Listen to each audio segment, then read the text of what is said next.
राधा नाम रसदार है, श्याम कृपा आधार, दोनों चरणन शीश धरूं मेरा बारंबार प्रणाम।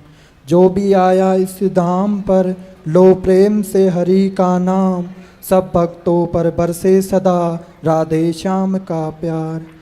महाराज श्री जी, आपके श्री चरणों में कोटि कोटि नमन। राधे राधे। राधे राधे। महाराज जी, मैं आपके बचपन से लेकर आज तक के इस जीवन सफ़र को गहराई से समझना चाहता हूँ। हमने सुना आपका शुरुआती जीवन बहुत संघर्षपूर्ण रहा, तो वह कठिन दौर कैसा था जिसने आपको इस सेवा पथ पर चलने को तैयार किया?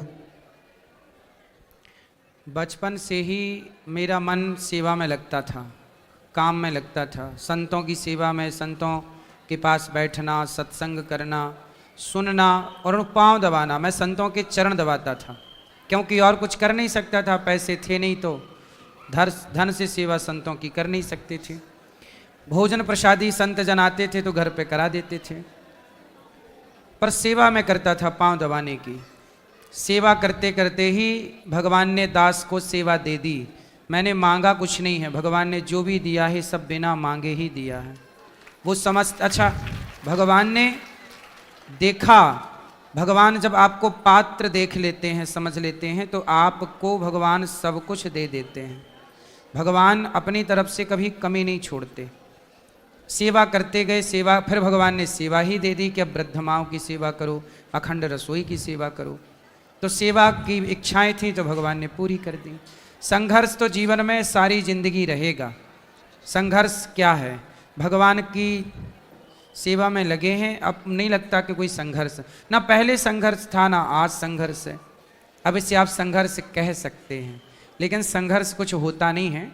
जीवन का जो समय आता जाए उस समय को अच्छे ढंग से, ईमानदारी से काटते जाइए, आगे धर्म से बढ़ते जाइए, उसे आप संघर्ष कह सकते हैं। जैसे लोग कहते हैं ना, दुख आया, दुख में बहुत संघर्ष, ये संघर्ष नहीं है। ये दुख सुख तो जीवन में ऐसे ही हैं जैसे दिन और रात हैं।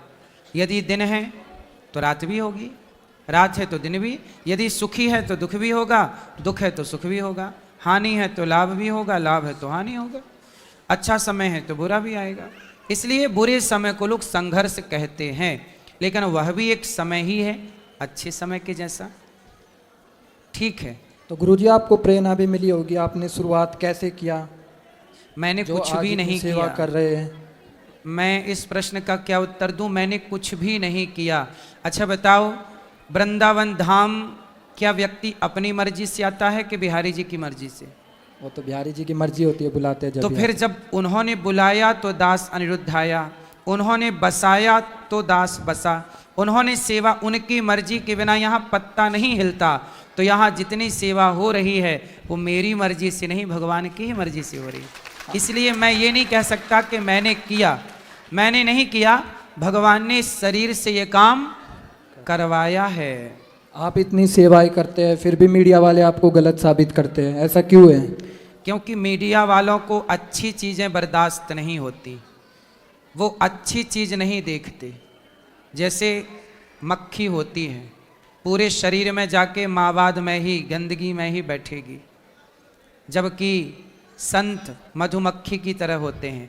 अच्छे लोग मधुमक्खी की तरह जो पुष्पों में जाकर बैठते हैं, अच्छी चीज़ों में बैठते हैं, अच्छा ग्रहण करते हैं। और समाज में कुछ लोग हैं जो बुरा ग्रहण करते हैं। तो आप जैसे भक्त हैं जो अच्छा ग्रहण करते हैं।